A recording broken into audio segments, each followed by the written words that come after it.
Donc, nous maintenant, on va vous présenter donc la naturalité pour s'adapter au changement climatique. Dans un premier temps, on va recontextualiser l'intérêt de réaliser cette étude. Donc, pourquoi est-ce qu'on s'intéresse à la naturalité? Donc, on est dans un contexte avec un changement climatique qui a un impact sur les forêts. Et la question qu'on se pose actuellement, c'est comment s'adapter à cette situation et à ce nouveau contexte.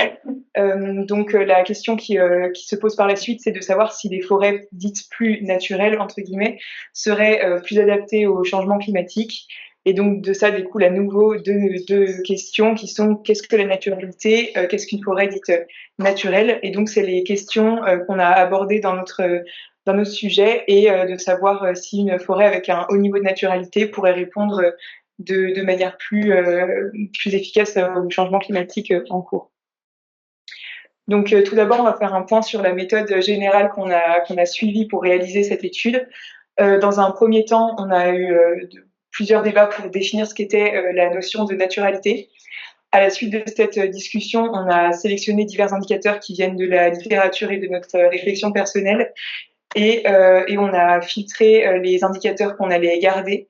Et voilà, on va détailler un peu par la suite comment est-ce qu'on a choisi les indicateurs finaux. Suite à ce choix, donc une fois qu'on a eu nos indicateurs, on a effectué un découpage territorial par petites régions forestières et ensuite on a calculé et cartographié les différents indicateurs. On a ensuite effectué des tests de répartition pour savoir si on observait des différences significatives au niveau des indicateurs selon le découpage qu'on avait effectué au préalable.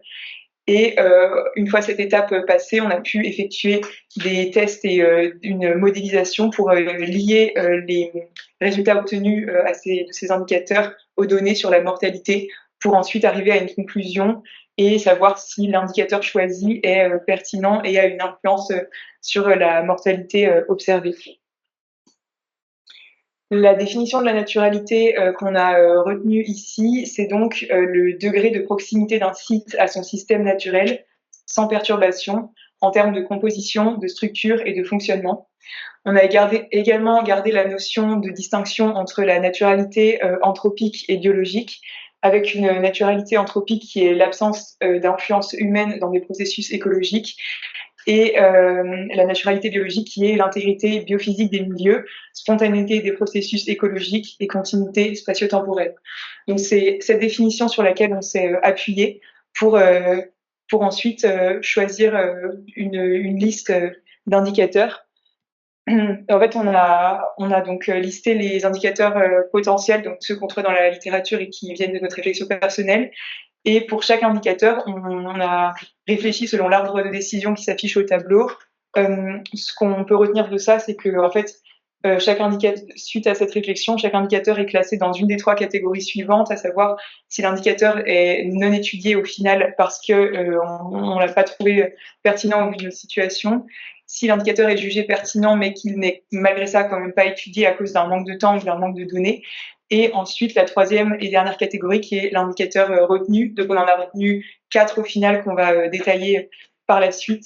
Et l'objectif, donc une fois qu'on a eu nos indicateurs retenus, on a essayé donc de pouvoir quantifier le degré d'éloignement de l'indicateur entre la forêt qu'on observait et la forêt qu'on imagine être la forêt avec un haut niveau de naturalité dans les Pyrénées ariégeoises. Donc, pour étudier la naturalité, on a calculé nos indicateurs à l'échelle de la placette.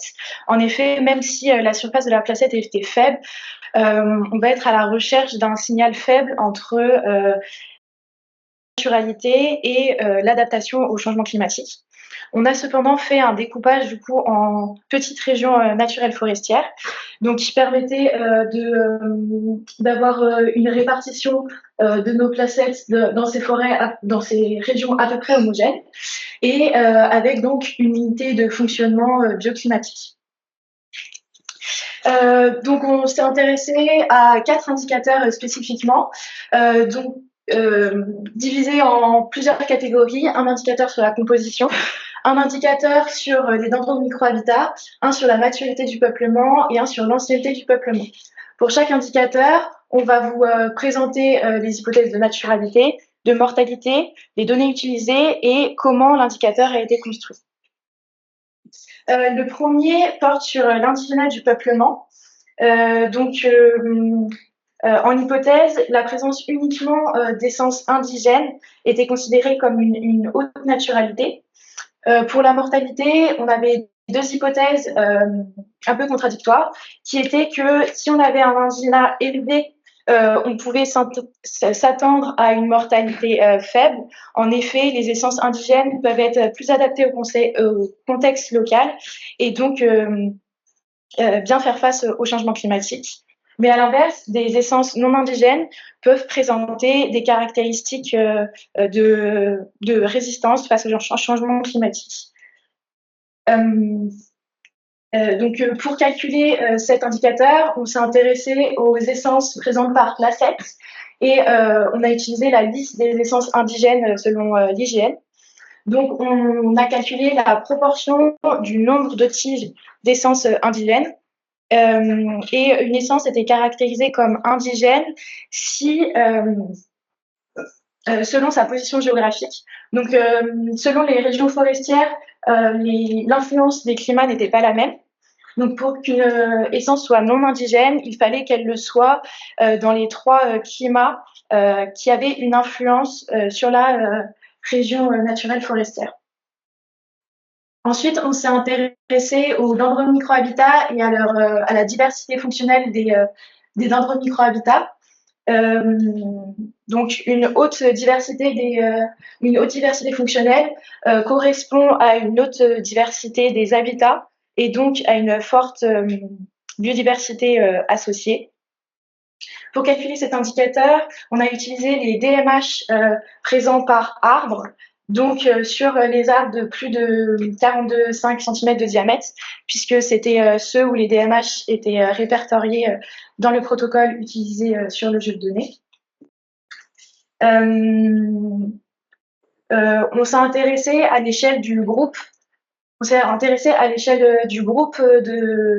DMH, donc comme les concavités et cavités racinaires ou les excroissances. Et ensuite, donc il y avait 15 groupes maximum qu'il était possible d'observer. Et nous avons donc agrégé les données par arbre à l'échelle de la placette. Donc pour une placette, on avait le nombre de groupes différents de DMH observés que l'on a divisé par 15. Donc on obtient un pourcentage de groupes présents. Ensuite, on s'est intéressé à la maturité du peuplement par l'indicateur de volume de bois mort. Pour hypothèse, le volume de bois mort permet de rendre compte de la présence de l'ensemble du cycle sylvogénétique. Et concernant la mortalité, de la même façon, deux hypothèses peuvent être faites. Soit la présence d'un volume de bois mort important peut être lié à une mortalité faible, car présence du coup du cycle sylvogénétique, mais à partir d'un volume de bois mort plus important, ça peut être lié tout simplement à une mortalité élevée due au dépérissement. Pour calculer cet indicateur, nous avons fait la somme du volume de bois mort sur pied et du volume de bois mort au sol pour les arbres non dominants, puisque le volume de bois mort lié aux arbres dominants est plutôt lié au dépérissement. Ensuite, pour le dernier indicateur, il portait sur l'ancienneté de l'état boisé. Donc, nous avons construit cet indicateur à partir des cartes d'Amélie Lester qui ont été construites sur les données de Cassini et de l'état-major. Donc, nous avons un indicateur binaire avec donc soit l'état boisé est ancien, soit il ne l'est pas. Et on s'attend à ce que un état boisé ancien présente du coup des espèces embryodées et donc une diversité riche. Concernant la mortalité, toujours en lien du coup avec cette diversité, on s'attend à ce que la mortalité soit faible lorsque l'état boisé est ancien. Après du coup ces indicateurs de naturalité, nous avons choisi un indicateur de mortalité. Donc l'objectif est de déterminer s'il y a un effet du changement climatique sur la santé du peuplement. Et afin de par la suite donc croiser cet indicateur avec nos indicateurs de naturalité et de voir si une haute naturalité permet une meilleure adaptation au changement climatique. Donc pour ça, on n'avait pas de données de dépérissement, mais on avait la présence ou non d'arbres morts dominants par placette. Et donc, notre indicateur, au final, est binaire, donc absence ou présence de mortalité sur la placette. Et donc, avec pour hypothèse que le changement climatique augmente la mortalité. Ensuite, on va croiser les données qu'on a sur la naturalité avec les données sur la mortalité pour voir si les indicateurs de naturalité permettent de limiter les effets du changement climatique sur les forêts. Donc pour ça, on a construit un modèle statistique en prenant en compte des variables abiotiques, donc le pH, la surface terrière, la structure du peuplement, l'évolution des températures moyennes, l'évolution des précipitations, et ensuite on a rajouté notre indicateur, donc l'un des 4 que vous a présenté Lucie. Et donc on a considéré que ce modèle se faisait sans interaction parce que en regardant la matrice des corrélations des variables, on voit que de manière générale les corrélations sont assez faibles. On a fait donc le choix de faire sans corrélation et pour se rendre bien compte des disparités locales, on a mis chaque terme avec son carré.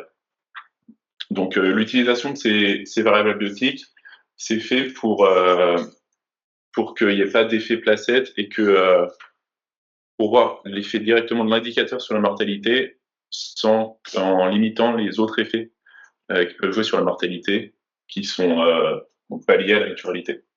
Et du coup, pour s'intéresser qu'à l'indicateur, on a comparé deux modèles, l'un sans l'indicateur et l'un avec l'indicateur. Et on a ensuite créé des courbes de prédiction de la mortalité pour chaque indicateur.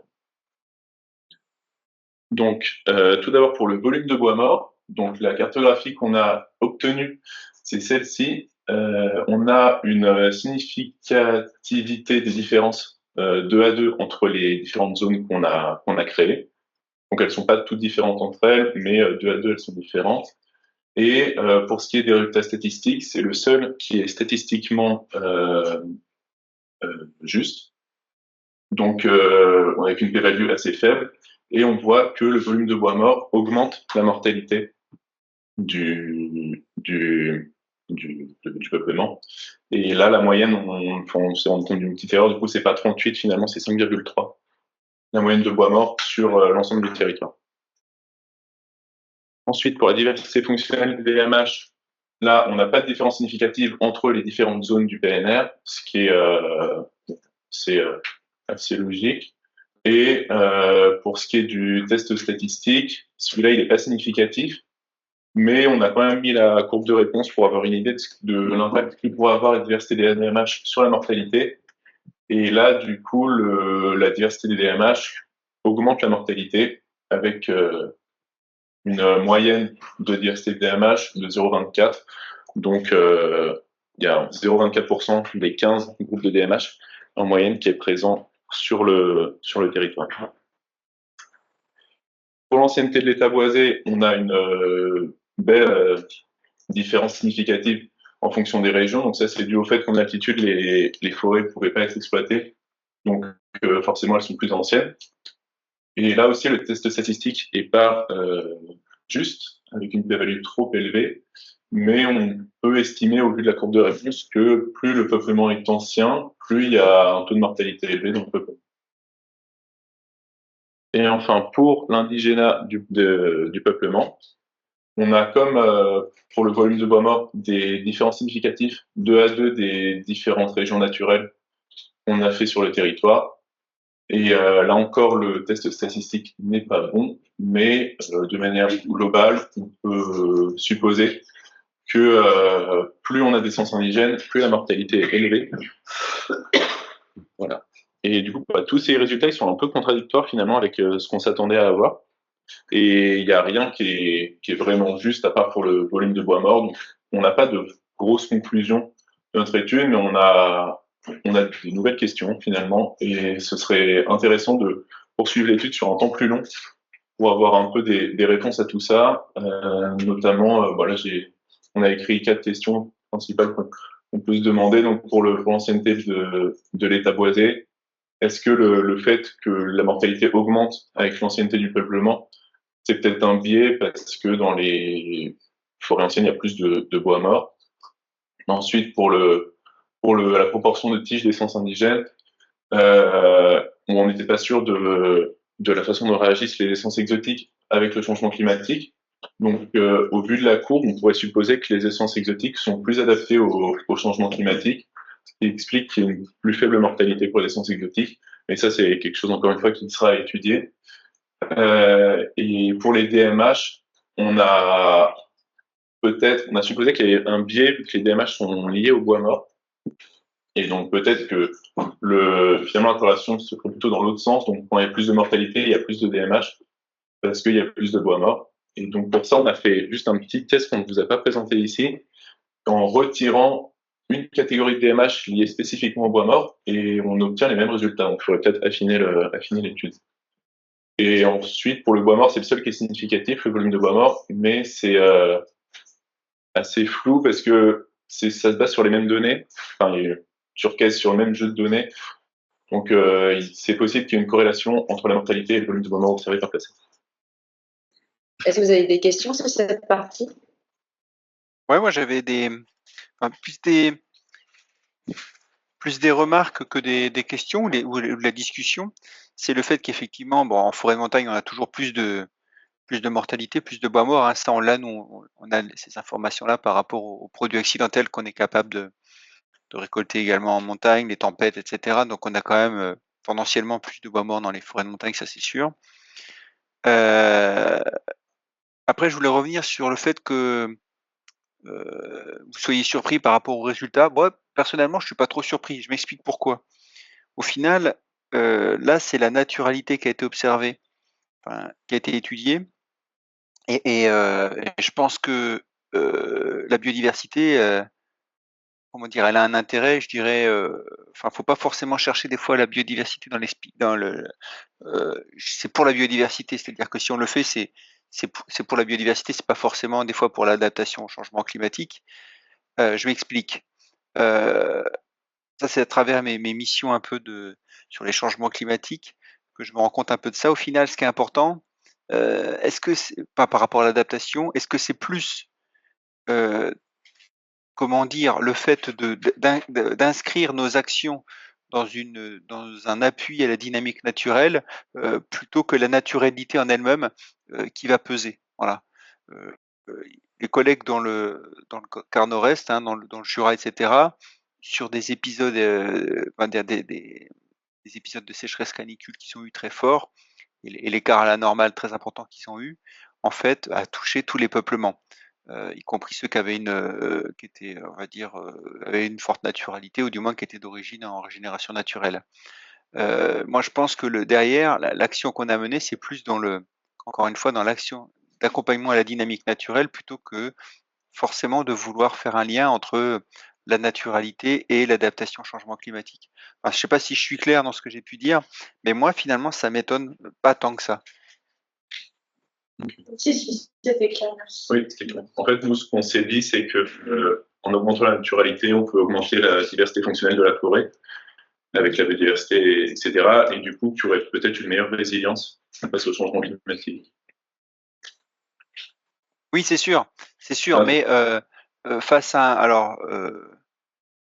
des épisodes, voilà, c'est un dépérissement de fond ici, parce qu'il n'y en a peut-être pas, je dirais, suffisamment pour être discriminant, mais normalement, c'est encore plus vrai sur des épisodes forts où finalement, c'est l'écart à la norme qui va expliquer le dépérissement plus que la naturalité ou autre. Voilà. Encore une fois, ça ne veut pas dire qu'il ne faut pas le prendre en compte, hein, bien sûr. Il faut prendre en compte la biodiversité, ne serait-ce que par rapport justement à la préservation de la biodiversité, et aussi pour bien comprendre aussi le fonctionnement de l'écosystème, et inscrire nos actions dans l'accompagnement d'une dynamique naturelle. Voilà. Moi, je voulais intervenir, donc Livio Tilati, par rapport à cette question. C'est vrai que mais vous l'avez souligné, c'est qu'un des soucis, c'est l'indicateur, enfin, de suivi, de savoir de la mortalité, du dépérissement, à savoir un arbre mort parmi les arbres dominants. Et là, on a et vous l'avez souligné, on a la question de savoir est-ce que c'est pas la naturalité parce qu'un peuplement naturel, il y a des arbres morts. Donc, est-ce que c'est pas justement le fait d'avoir des arbres morts qui produisent des DMH et pas des DMH qui empêchent les arbres morts. Et puis à cette échelle, c'est assez compliqué à déceler. Par contre, moi, je pense, voilà, c'est une remarque qui concerne le suivi et puis la poursuite de l'étude, enfin de l'observatoire, c'est que finalement, il nous faut un indicateur du dépérissement et que du coup, mettre en place des périsses sur l'indicateur, enfin, le suivi du dépérissement, ça paraît intéressant parce que on aura du coup un indicateur qui n'est pas lié aux arbres morts, qui sont liés à la naturalité, enfin, voilà, où là, on a la difficulté de se mordre un peu la queue, quoi. Voilà. Et par rapport à ta réflexion, Thomas, c'était vraiment une des questions, enfin, peut-être que Raphaël pourra compléter, mais c'est vraiment une des questions qui s'est posée dans la question, une des questions principales, c'est est-ce qu'on peut étudier le lien naturalité-dépérissement? Et c'est notamment aussi ce qu'on essaye de réfléchir en termes de sylviculture sur Bellicens. Même si là, ça le prouve bien, la réponse est vraiment pas simple à apporter. Je crois qu'on a une main levée de Raphaël et Jonathan aussi. Raphaël, je te propose de... Ouais. Moi, du coup, je voulais, Livio a dit globalement ce que je voulais dire, hein. Donc là, c'était repréciser sur quel jeu de données vous aviez travaillé. Là, c'est encore une fois les placettes LIDAR. Oui. Ouais. Ouais. Et du coup, bon, sur les placettes LIDAR, par rapport aux placettes que vous avez faites à Bellicens, on n'a pas pris les dendromicro-habitats sur les arbres morts. On les a pris que sur les arbres vivants. Ça, c'est une des données, une des précisions que je voulais apporter. Ça change rien au fait que, il y a des liens et c'est important de le dire.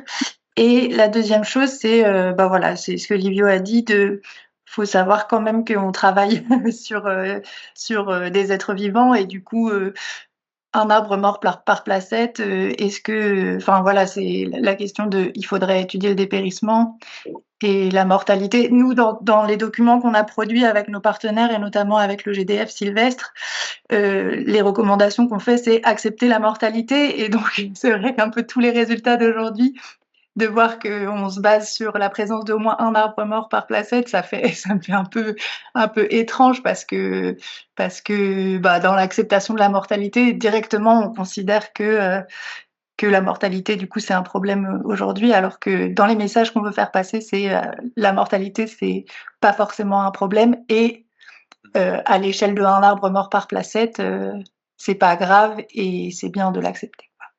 Ouais, c'est la mortalité anormale finalement. Il faudrait pouvoir arriver à différencier. C'est pas évident ça, mais c'est la mortalité anormale. Ouais. Effectivement, la mortalité, c'est normal dans une forêt. Et pour tous les êtres vivants. Raphaël, si je peux rajouter un petit point, on n'a pas précisé, ce sera précisé, détaillé dans le rapport, mais on a regardé sur des licences la diversité fonctionnelle des DMH, si ça avait été pris dans le cadre du jeu de calibration LIDAR, c'est-à-dire pour tous les arbres vivants de plus de 42,5, et pour ceux qu'on a relevés nous, c'est-à-dire pour les feuillus à partir de 20 cm de diamètre et pour les résines à partir de 30. Et il y a une différence significative, donc ça rejoint ce que disait le groupe 1 sur l'intérêt de peut-être augmenter l'échantillonnage des DMH sur des arbres plus petits. Oui, pour le coup, j'en ai bien conscience et ça, c'est aussi des choix qui avaient été faits par arbitrage financier, qu'on savait qu'on avait pour cette première calibration un énorme volume de placettes à faire et qu'on avait très peur que les DMH, ça prenne énormément de temps si on les faisait sur l'ensemble des diamètres. Mais merci de rappeler qu'en effet, il faudra qu'on les fasse dans le futur si on travaille notamment sur un jeu de placettes plus faible, sur plus d'arbres.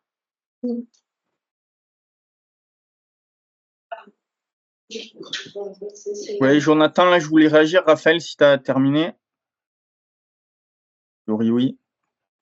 Moi, ce qui m'interpelle à nouveau, là, c'est la démarche scientifique telle qu'elle telle qu'elle est avancée que j'aurais tendance à vous inviter à reformuler dans le sens où je trouve que vous y allez un peu fort dans il n'y a pas d'effet statistique avec des p-values très importantes, mais quand même il y a une tendance qui peut permettre de poser des questions.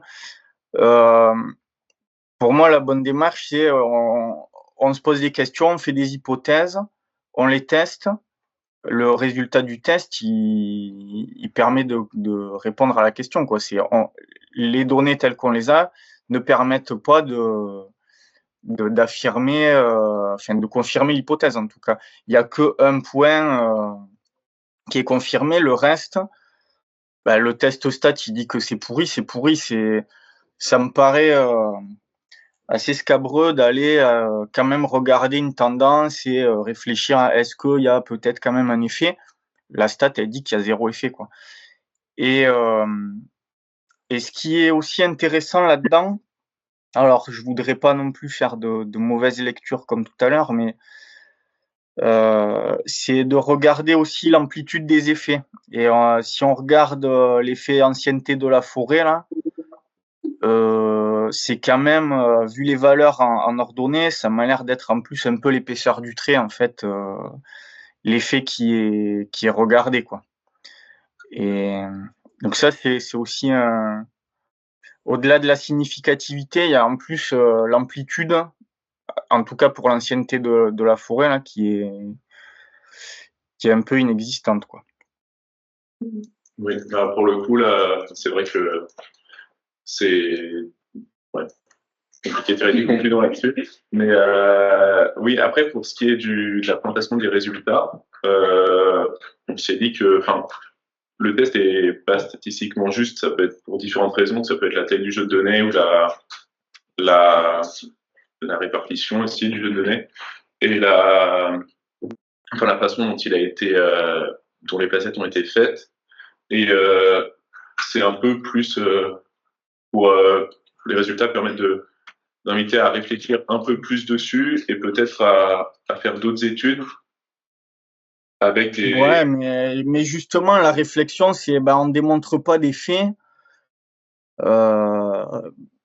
Parce que là, moi, ça me donne presque l'impression que vous avez un message que vous cherchez un peu à tout prix à démontrer, quoi. Il n'y a pas d'effet, il n'y a pas d'effet. Après, on peut se questionner sur... on aurait pu penser qu'il y a un effet, pourquoi il n'y en a pas, mais...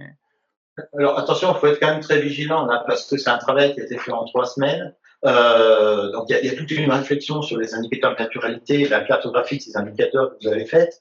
La partie lien avec l'état de la santé, il est quand même, voilà, c'est une expérience, c'est une première expérience, mais voilà, c'est pas en 2 ou 3 jours que vous allez répondre à ce genre de questions. Il y a plein de biais liés aux jeux de données, à tel jeu de données, aux variables qui sont utilisées. Et c'est vrai que l'objectif, c'était plus de vous faire poser des questions que d'avoir des réponses. Ne serait-ce que dans le traitement statistique de ces jeux de données-là, on pourrait y passer une thèse, je pense, sans trop de soucis. Donc voilà, faut relativiser. Et je trouve que c'est pas mal, du coup, de se poser des questions. C'est vrai que la fiabilité, la pertinence des résultats, c'est pas en 2 jours que vous allez répondre à ces questions extrêmement complexes. Donc c'est vraiment une première approche.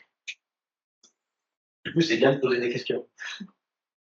Est-ce qu'on a d'autres questions ou remarques? On peut passer à la partie suivante alors, pour le groupe. Ah, pardon, c'est la trame Vieux-Bois. On va maintenant passer à la trame Vieux-Bois. Donc, qu'est-ce qu'une trame Vieux-Bois? Une trame Vieux-Bois, qu'est-ce qu'une trame déjà? Donc, une trame, c'est un outil réglementaire qui a été défini par les lois Grenelle de 2009 et 2010 et qui est présent dans les documents d'urbanisme locaux. Donc, ça prend la forme de réservoirs reliés par des corridors. Et si on a fait une trame Vieux-Bois, c'était pour répondre à l'objectif du parc d'avoir 25% de ces forêts en protection forte d'ici 2040.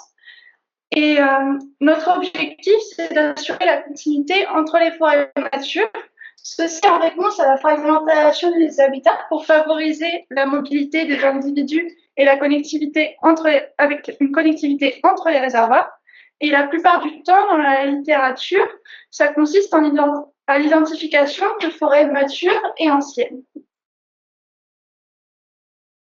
Pour ce faire, pour définir du coup ces réservoirs de forêts matures et anciennes, on a basé notre travail sur les données LIDAR, à la fois les données LIDAR nationales, avec l'IBP modélisé par les travaux de Manon Collard de l'UMR d'INAFOR de l'UNRAE, et également sur les données de calibration LIDAR, en calculant l'indice de maturité qui est issu, lui, des travaux du LECEM et qui est défini ici, en dessous.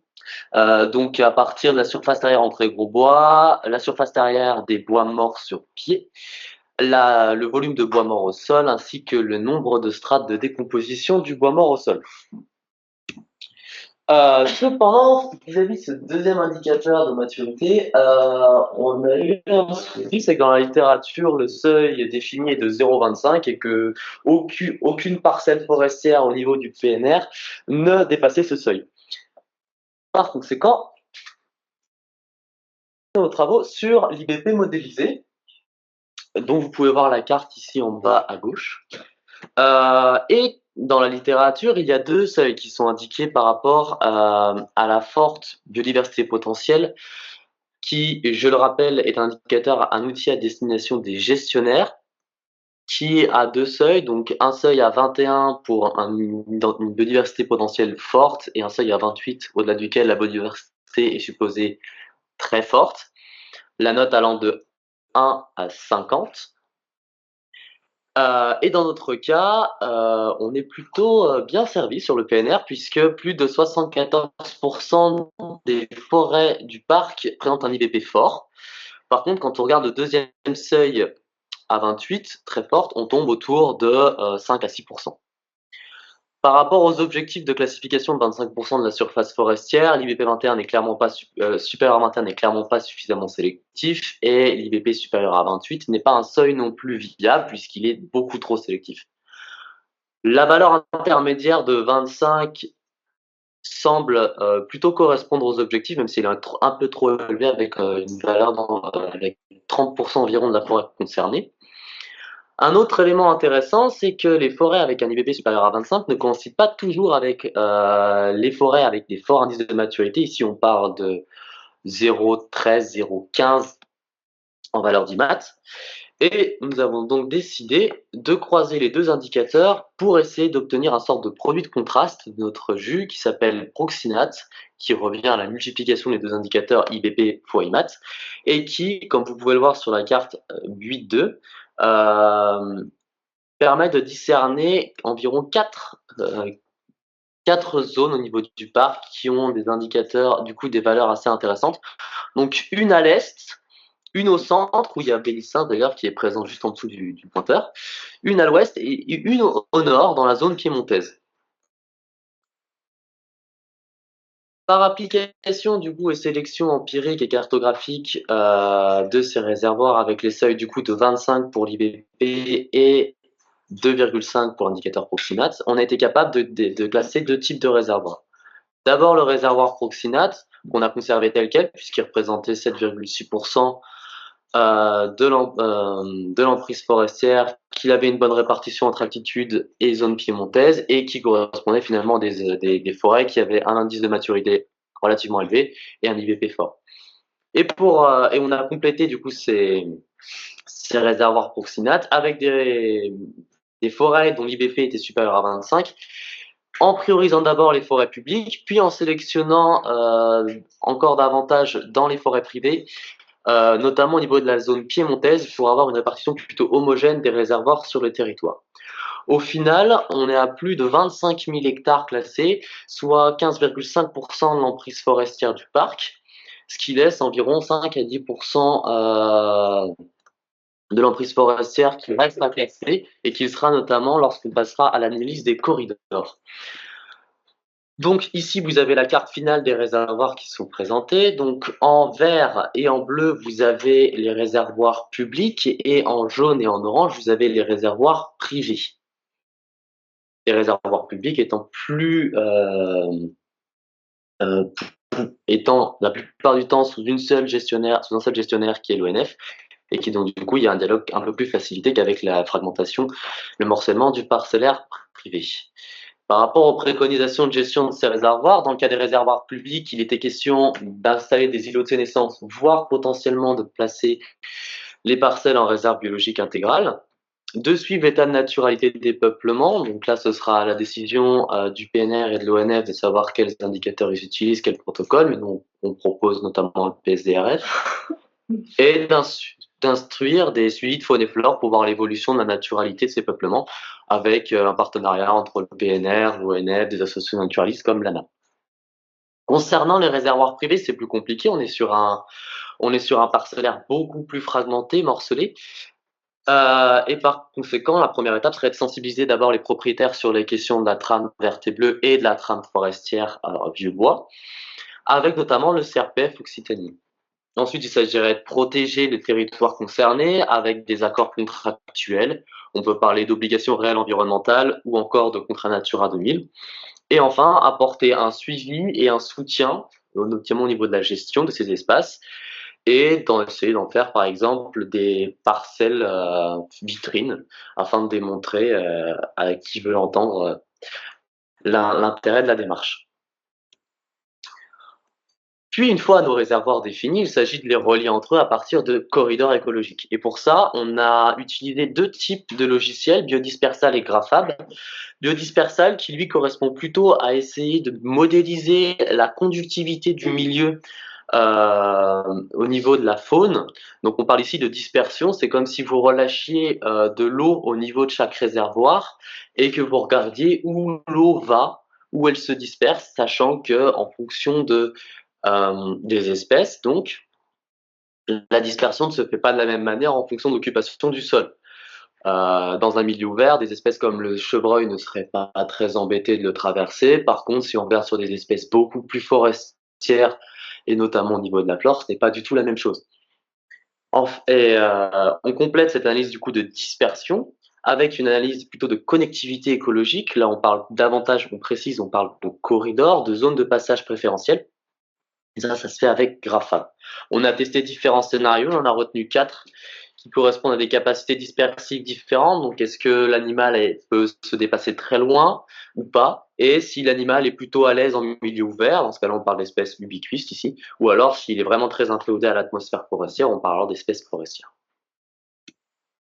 Voici des exemples de simulations qui sont données. Donc pour biodispersal, vous voyez qu'on a du coup un phénomène de dispersion, comme si les espèces s'écoulaient depuis les cœurs de biodiversité, avec les langues forestières qui apparaissent ici. Ou alors, dans le cas de Graphab et d'un travail notamment avec R et iGraph, on regarde plutôt, on a essayé de modéliser les corridors, du coup, qui correspondent finalement, qui sont plutôt complémentaires de l'analyse avec biodispersal. Et donc on a cherché à classer les corridors par leur centralité, c'est-à-dire à quel point ils sont irremplaçables pour permettre une connectivité entre réservoirs. Donc, ce qu'on voit, c'est que les corridors les plus importants sont principalement ceux qui traversent les vallées, avec celui qui est ici au centre. Et par la suite, on va se focaliser sur cet exemple. Donc, ce graphique est peut-être un peu compliqué au premier abord, mais ce qu'on a cherché à faire, c'est de regarder quel milieu traverse l'espèce quand elle emprunte ce corridor. Donc, en couleur, c'est l'occupation du sol traversé, et la courbe noire correspond à la difficulté de l'espèce à traverser ce milieu. Donc, ici, on voit plusieurs éléments qui vont être difficiles à traverser. Donc, tout d'abord, les milieux ouverts, puis une route ici qu'on ne voit pas très bien parce que c'est un seul pixel sur le raster, donc c'est très, très fin, mais ça crée un pic ici. Et ensuite, d'autres espèces doivent traverser d'autres milieux ouverts. Donc, on a calculé ces profils pour tous les corridors. Et ça va permettre en fonction des milieux que le corridor va traverser, de décider d'actions de gestion. Donc, pour les corridors forestiers, on va pouvoir appliquer les mêmes méthodes de gestion que pour les CAP. Mais pour les corridors de milieu ouvert et de zone humide, on va pouvoir mettre en place des choses identiques, un peu des obligations réelles environnementales, des bureaux à clause environnementale ou encore des contrats naturels humides, mais aussi des choses plus spécifiques à ces milieux-là, avec par exemple le retrait des clôtures entre parcelles pour permettre le passage des espèces, ou encore l'entretien et la restauration des rives pisciles pour faciliter l'accès aux cours d'eau et pour faciliter la traversée des espèces.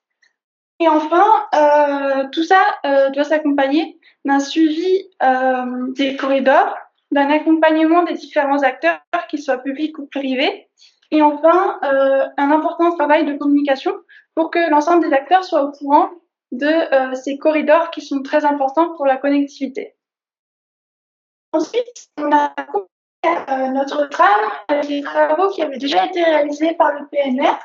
Donc ici, vous avez en vert la trame, les réservoirs de la trame forestière du PNR, et en jaune, nos réservoirs qu'on a identifiés.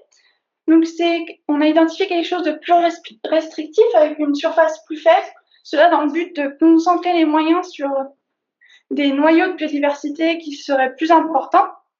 Mais aussi, nos réservoirs, ils apparaissent comme plus morcelés, mais avec donc des enjeux de connectivité plus importants. Mais il ne faut pas oublier que 60% du territoire reste forestier et que la connectivité est quand même bien facilitée par cette caractéristique. On aurait pu utiliser d'autres indicateurs pour sélectionner ces réservoirs. Par exemple, des indicateurs de naturalité qui ont été présentés dans la partie juste avant, ou alors des caractéristiques de peuplement autres que la maturité ou l'IBP, comme la hauteur, la densité ou encore la diversité d'essences.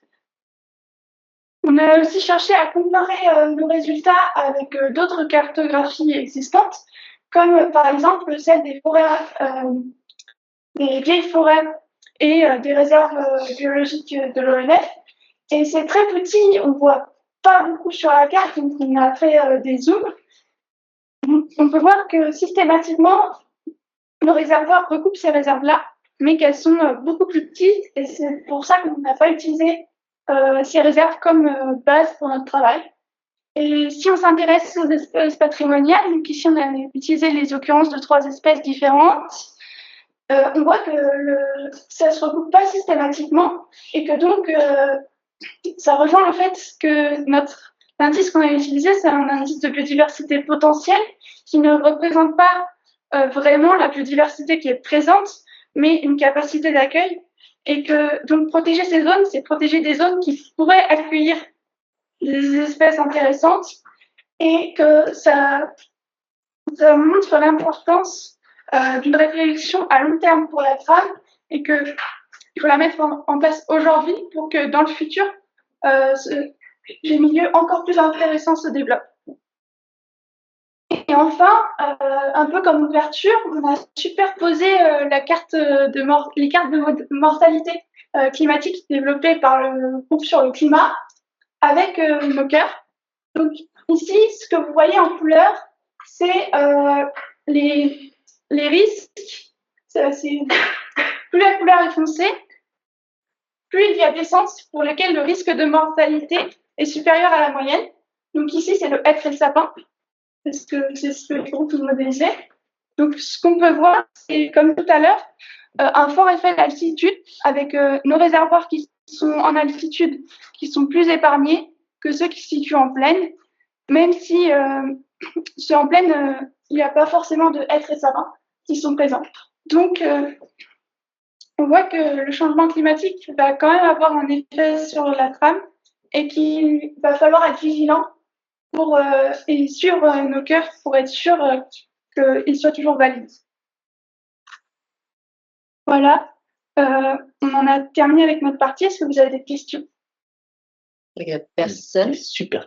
Il n'y a personne dans la salle. Moi, je peux avoir des questions, notamment sur le calcul de l'IMAT. Du coup, vous l'avez fait à partir de placette de l'hygiène, c'est ça? L'IMAT a été calculé à partir des données relevées sur les placettes de calibration LIDAR. Donc, et ensuite, le résultat a été créé a été crigé à l'ensemble de l'entreprise forestière, ce qui est du coup aussi une explication pour laquelle on n'a pas pris l'IMAT pur et dur comme définition, non seulement parce qu'il est trop restrictif, et en plus parce que du coup il y a il y a une erreur liée au fait que c'est du crigeage, donc on a étendu entre guillemets les valeurs en les spatialisant, et que du coup si on avait voulu justement sur toutes les parcelles forestières, ce qui évidemment n'est pas envisageable tellement la quantité de données à importer serait importante.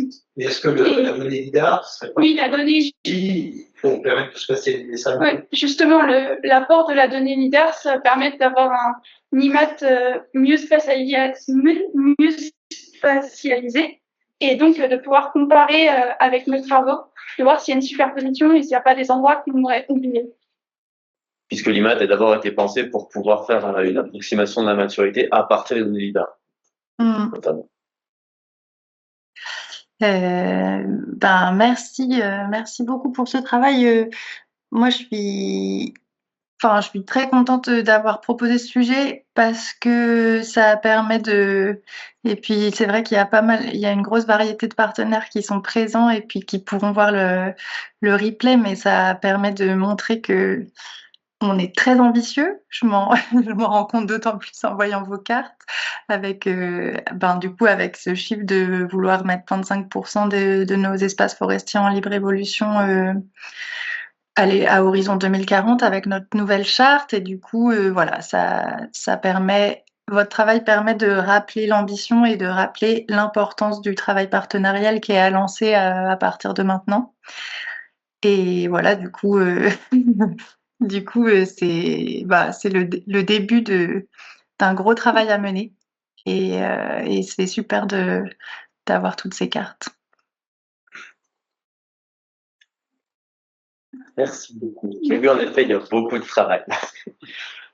C'est que le début. S'il n'y a pas d'autres questions, on va passer à la Si, ouais, je vais avoir des questions, pardon, ou des remarques. Juste pour l'IMAT, c'est pour dire que c'est un indice relatif. Donc, la valeur en elle-même, il faut faire attention, puisque comme c'est relatif, voilà, un IMAT de 0,25 dans les Pyrénées ariégeoises ou dans le massif landais, ça ne voudra pas forcément dire la même chose derrière.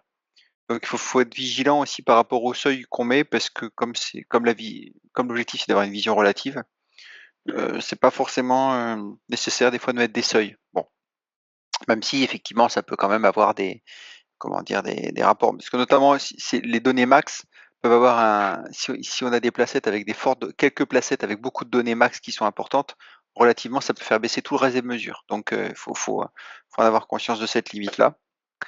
Ensuite, ce que je voulais dire, c'était que, comme ça a été rappelé, on est déjà, nous, dans une stratégie avec la mise en place d'une trame de vieux bois, hein, notamment avec les réserves biologiques. Alors, nous, les suivis PSDRF, on le fait que dans les réserves biologiques, dans le cadre des missions d'intérêt général que nous confie l'État.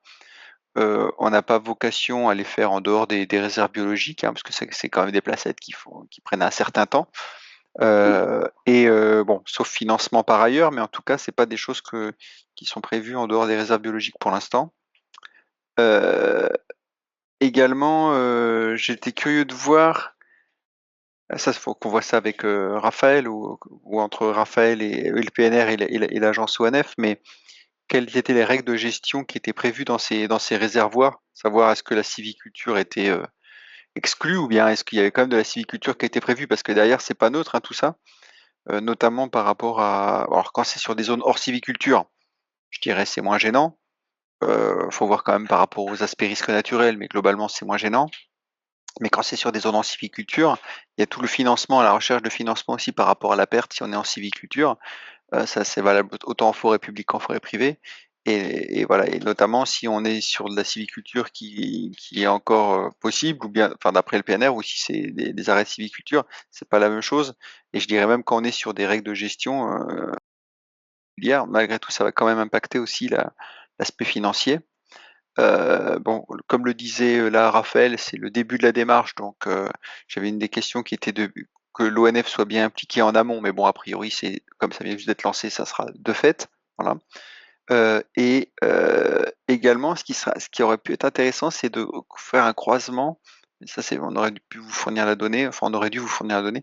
C'est avec le croisement avec les données qu'on a, nous, de surface hors sylviculture par rapport à ces réservoirs. Parce qu'effectivement, ça n'a pas le même impact, clairement. Voilà. Après, est-ce que vous avez des surfaces hors sylviculture à peu près partout sur le PNR ou est-ce que c'est uniquement dans les zones à très forte pente ou difficiles d'accès?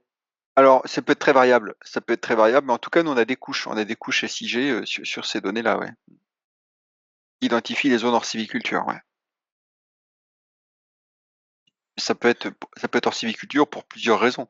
Effectivement, il y a l'aspect pente, mais il y a l'aspect aussi accessibilité, c'est-à-dire si la distance est trop longue, et puis également l'aspect stationnel. Voilà, si les stations sont trop ingrates pour pouvoir avoir pour faire de la production forestière. Voilà. Oui, par rapport à ces zones hors sylviculture et les pôles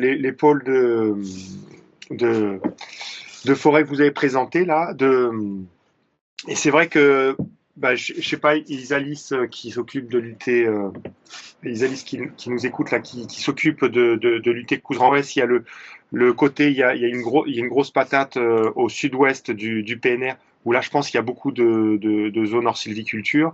Il y a, il y a le côté au nord par contre avec la forêt domaniale de Sainte-Croix où là il y a quand même beaucoup de zones en sylviculture. Le côté central, la patate centrale où il y avait où il y a la forêt de Bellicens, où il y a beaucoup de zones en sylviculture, c'est vrai que là, il y a une vraie question. Après, à savoir, est-ce que... Ah oui, voilà, là, c'est affiché. Ouais. Et une vraie question, à savoir, est-ce que c'est des zones en sylviculture ou des zones avec une sylviculture adaptée? Enfin bon, ça ouvre plein de perspectives, ces réflexions. Oui, Livio, je suis bien d'accord avec toi sur ce sujet-là. En effet, l'UT dont je suis responsable là est assez concerné par cette carte qui est à l'écran avec les réservoirs. Il y a déjà pas mal de zones qui sont en hors sylviculture, mais il y en a vu comme ça qui doivent être en sylviculture. Je serais curieuse de récupérer les shapes justement pour comparer au niveau de l'UT. Qu'est-ce que ça donne, sachant que on a quelques RBI sur ce secteur-là et notamment un projet d'énorme RBI en cours. Mais si je pouvais récupérer le shape de ces réservoirs, ça m'intéresserait fortement, du moins. Oui, Il y a une vraie question sur ça. Hein. On va envoyer toutes les couches à Raphaël avec le rapport, donc elle sera tout à fait capable de vous les transmettre.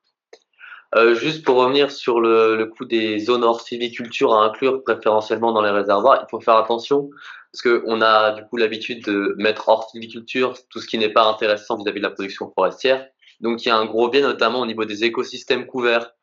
Et le but d'une trame forestière, c'est quand même de couvrir une diversité de milieux et par conséquent, il faudrait éviter de tout classer, tout ce qui n'est pas intéressant d'un point de vue sylvicole, donc des milieux pauvres, etc. Qui du coup, notamment au niveau de la faune et de la flore, on représente quand même des gros écarts d'un point de vue nutritionnel, habitat couvert et notamment au niveau des ressources en eau. Alors, sur les Pyrénées, quand même, cette question-là, effectivement, ça c'est valable à l'échelle nationale, mais sur les Pyrénées, le cas est enfin, je veux dire, pour ce que je connais, la plupart, c'est quand même par rapport à l'accessibilité, c'est pas forcément par rapport à l'aspect stationnel. Donc, les aspects forêt appauvrie, on l'a quand même moins que ce qu'on pourrait avoir ailleurs. Voilà, notamment, on a quand même des forêts assez matures, mais inaccessibles, par exemple. Hein, voilà, notamment tout ce que je connais autour de la vallée de l'Isard par là, on a quand même des forêts qui, si elles étaient accessibles, pourraient être exploitées, ce qui n'est pas le cas, donc elles sont pas accessibles. Voilà. Donc on a quand même pas mal de forêts dans ce cas. Voilà. Ouais, et puis en forêt publique, on a quand même une trame d'îlots de sénescence qui sont des parcelles qui potentiellement auraient pu être récoltables aussi, même si c'est qu'une partie congrue, ça existe aussi, quoi. Et je pensais Très aussi bien. que ça serait intéressant de recroiser la même type d'analyse là, mais avec les données produites par l'IMAT spatialisées par le Oui, de toute l'INRAE. façon, Ouais. Non, mais ça a été dit, mais je pense qu'effectivement, il faudra recroiser les données après. Ouais. Ah, je parle, c'est pas pour vous, hein, c'est pour nous. Ou pour le PNR, enfin, faut voir l'analyse après. Ouais.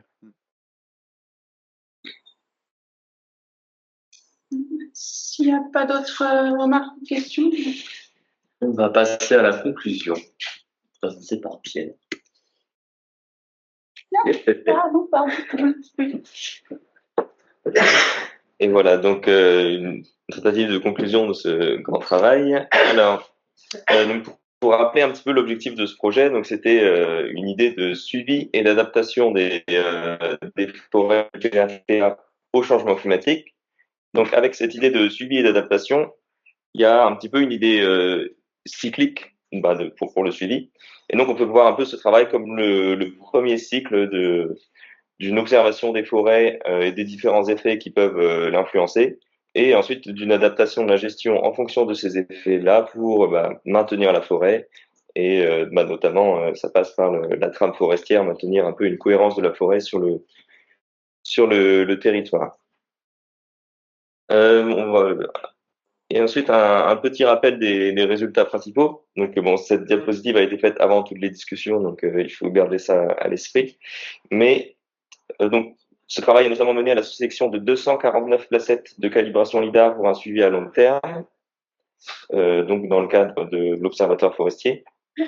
En ce qui concerne les variables de peuplement, les deux variables de peuplement qui semblaient être importantes dans la mortalité sur le hêtre et sur le sapin, c'était des variables de densité du peuplement et de mélange d'essence.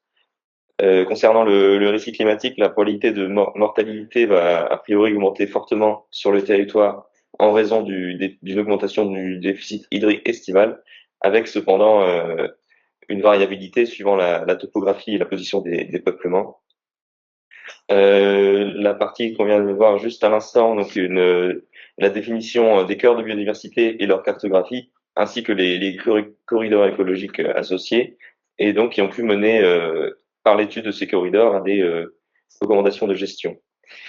Et également donc la question de la naturalité, avec tout ce qu'on a vu lors des discussions, à savoir est-ce que la naturalité influe vraiment sur la mortalité, ou est-ce que le fait de travailler pour la naturalité n'amène pas juste des meilleures pratiques de gestion qui pourraient être intéressantes pour les peuplements.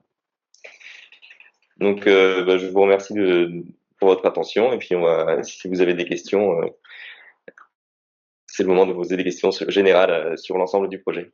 Merci.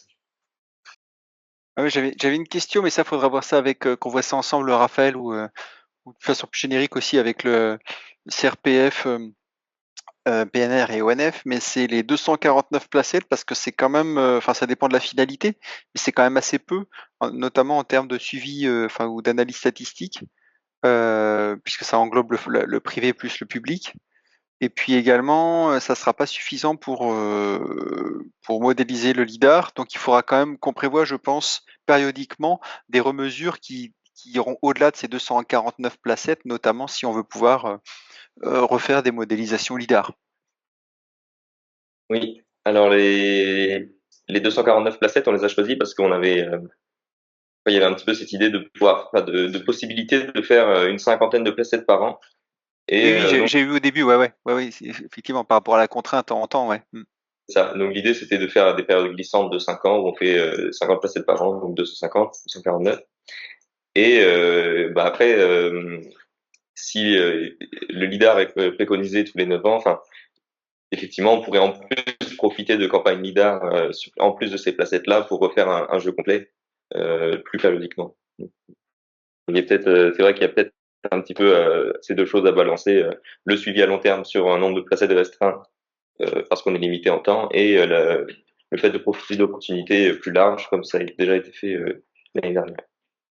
En tout cas, pour répondre aussi à Thomas, bien sûr qu'on a conscience que c'est des choses qui sont à discuter. Là, j'ai voulu lancer le sujet. Enfin, on a proposé ces sujets là pour avoir une première analyse des placettes lidar. Moi, je suis vraiment très très contente du travail qui est sorti. Et parmi les sujets, c'est vrai que moi, mes questionnements, c'était, c'est sûr que là, on a fait un effort de terrain très important, qu'on sera probablement pas en mesure de refaire si fréquemment que ça. Et du coup, la question, mais que les étudiants ont bien précisé, c'est s'il faut sélectionner, comment on sélectionne, et du coup, à partir des éléments qu'ils ont fournis, on peut sélectionner plus ou moins de placettes. Et voir comment on se répartit cet effort derrière entre les partenaires. Mais c'est sûr que nous, au niveau du parc, on avait là des financements que probablement on n'aura pas si régulièrement. Donc c'est essentiellement une question de financement et d'efforts de placettes à faire, qui est évidemment à discuter et à calibrer en fonction de ce que nous, on arrive à trouver et en partenariat avec l'ensemble des personnes. Ah ouais, parce qu'effectivement, par rapport au financement, là, clairement, le projet LIDAR, comme tu le sais, c'était très rapide. Je dirais, on a mis 2 fois moins de temps que ce qu'on aurait dû mettre pour avoir le temps de bien préparer les choses et voilà, et forcément, c'est plus compliqué quand on est en temps contraint.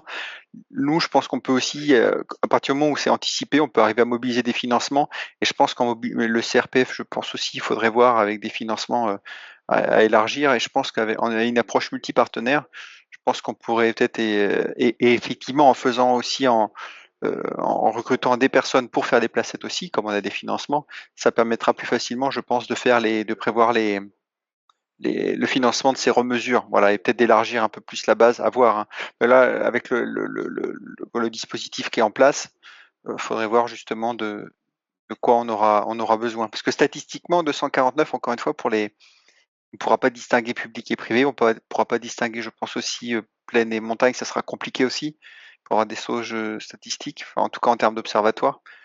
Donc, faudra quand même bien peser le truc, quoi. Ouais, mais encore une fois, oui, tu as raison. C'est la recherche de financement qui va faire bouger justement ce nombre de placettes. Donc, c'est le but de pouvoir anticiper pour la prochaine fois. Voilà. Oui, ça c'était peut-être un scénario, peut-être un peu pessimiste que j'avais donné aux étudiants de dire partez sur le fait que dans 5 ans, on peut remesurer 50 placettes par an à long terme, quoi. Et du coup, voilà, c'était leur contrainte, mais qui peut évoluer. Et les outils qu'ils nous ont donnés aujourd'hui nous permettent de calibrer plus ou moins gros en fonction de ce qu'on arrive à faire en partenariat. Ces remesures. Tout à fait, la méthode est intéressante. Ouais. Et l'étude en règle générale est intéressante. Merci. Je parle sous le contrôle des étudiants, mais si j'ai bien compris, tout le protocole montré par le groupe 1 est totalement modulable en termes d'effectifs. Hein. Oui. Ils sont d'accord. Donc on peut reprendre avec des différents sur la même logique. Et puis même d'intérêt, la solution de la note d'intérêt, nous on a choisi certains critères, mais ce sera discuté un peu plus en profondeur dans le rapport, mais il y a certaines variables sur lesquelles on peut moins appuyer, d'autres selon la volonté des critères sur lesquels on veut sélectionner les placettes ou de plus appuyer. Enfin voilà, c'est totalement modifiable sur plein de choses. Il y avait une remarque conclusive ? Sinon, je vais dire un petit mot de final. C'était le 9e projet CCRM. J'ai regardé ça. Donc, ça fait changement climatique et ressources naturelles. Ça fait 9 ans que ça existe. Donc, déjà, je voudrais dire un grand merci à tous les commanditaires de l'étude, hein, notamment Livio et Thomas, là, qui ont fait un gros travail de préparation de données, d'accueil sur le terrain. Donc, c'était la 2e fois qu'on travaillait vraiment sur l'emprise du PNR. Donc, c'était vraiment sympa de venir vous voir. Merci pour le sujet. Merci aussi aux étudiants. N'oublions pas que c'est un travail qui a été fait sur la partie analyse de données. C'est un travail qui est fait sur 3 semaines. Donc, le temps de prendre connaissance des données, d'analyser, forcément, c'est pas un stage. C'est un travail dans le cadre d'un projet court, avec un timing serré.